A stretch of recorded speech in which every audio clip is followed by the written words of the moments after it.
Wet your hands with water. Apply soap, rub your hands palm to palm and wash the backs of both hands and in between your fingers. Then palm to palm with fingers interlocked. Clasp your hands together and rub. And then clean around the thumbs too. Rub your fingertips in the palms of your hands and finish off with the wrists. Rinse your hands really well with water and dry them thoroughly with a paper towel.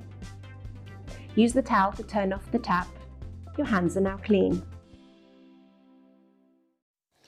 Hello students, today we're going to read the same chapter, Packing, chapter number 7 from your English book, Behive.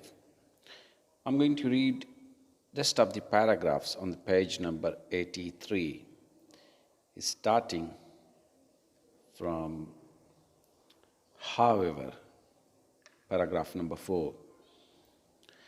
However, I didn't say anything but started the packing. It seemed a longer job than I had thought it was going to be, but I got the bag finished at last, and I sat on it and strapped it.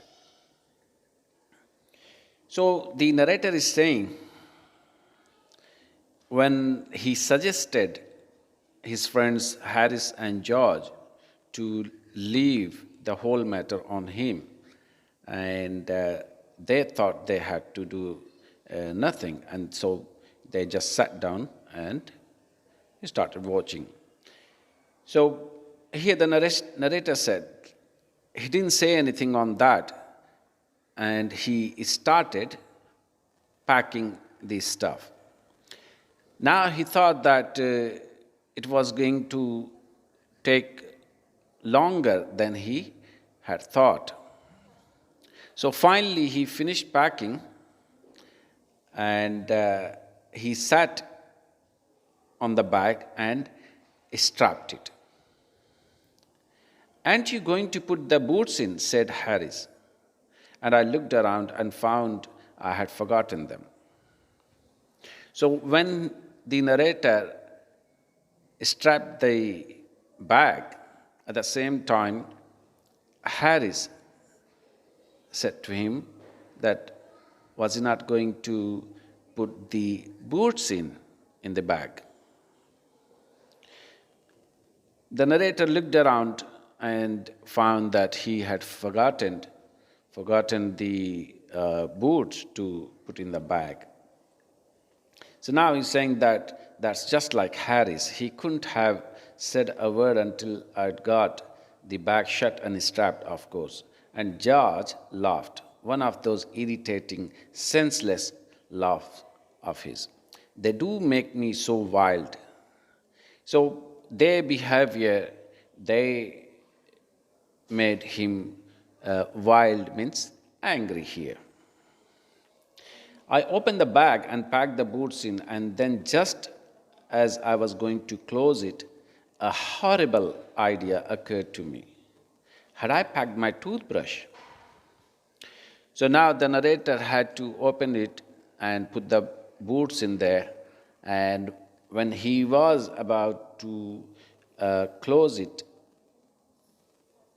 he got an horrible idea about his toothbrush, whether he had packed that toothbrush or not. I don't know how it is, but I never do know whether I have packed my toothbrush. My toothbrush is a thing that haunts me. Haunts means, here it means like continuously, repeatedly giving trouble. When I'm traveling and makes my life a misery, I dream that I have packed it and wake up in a cold perspiration. Perspiration, like sweating kind of thing, when trembling and sweating, and get out of bed and hunt for it. So the narrator is saying, most of the times when he had to pack something, before going on trip, He always forgot so many things, especially the toothbrush. And what happened, sometimes he woke up in the midnight and because he dreamt about that he had forgotten his toothbrush, and he woke up in the night and he started looking for his toothbrush in the night. And in the morning, I pack it before I have used it and have to unpack again to get it. And it is always the last thing I turn out of the bag, and then I repack and forget it. And I have to rush upstairs for it at the last moment and carry it to the railway station wrapped up in my pocket handkerchief. So this is what happened with the narrator, that in the midnight he dreamt about forgetting his toothbrush. Then he start looking for it, and he packs it before he uses it in the morning. So obviously he has to unpack his bag again and take it out and do the toothbrush and then put it back. But it was always last minute, so he had to wrap up his toothbrush in handkerchief and run to the railway station. Of course, I had to run every mortal thing out now, and of course, I could not find it.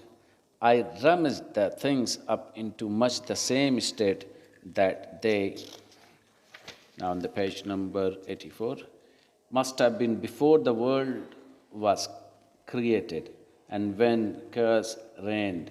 Of course, I found George and Harris 18 times over, but I couldn't find my own. I put the things back one by one and held everything up and shook it. Then I found it inside a boot. I repacked once more. When I had finished, George asked if the soap was in. I said I didn't care a hang whether the soap was in or whether it wasn't. And I slammed the bag shut and strapped it, and found that I had packed my spectacles in it and had to reopen it.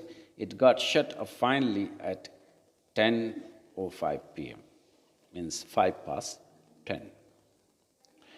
So now, when he was about to strap it, and George asked if he had put the soap in or if the soap was in the bag. So narrator said that he was not bothered about whether the soap was in the bag or not. So he really slammed the bag shut and strapped it. So finally, it got strapped at 10:05 in the night. And then there remained the hampers to do. Harris said that we should be wanting to start in less than 12 hours' time, and thought that he and George had better do the rest. And I agreed and sat down, and they had a go.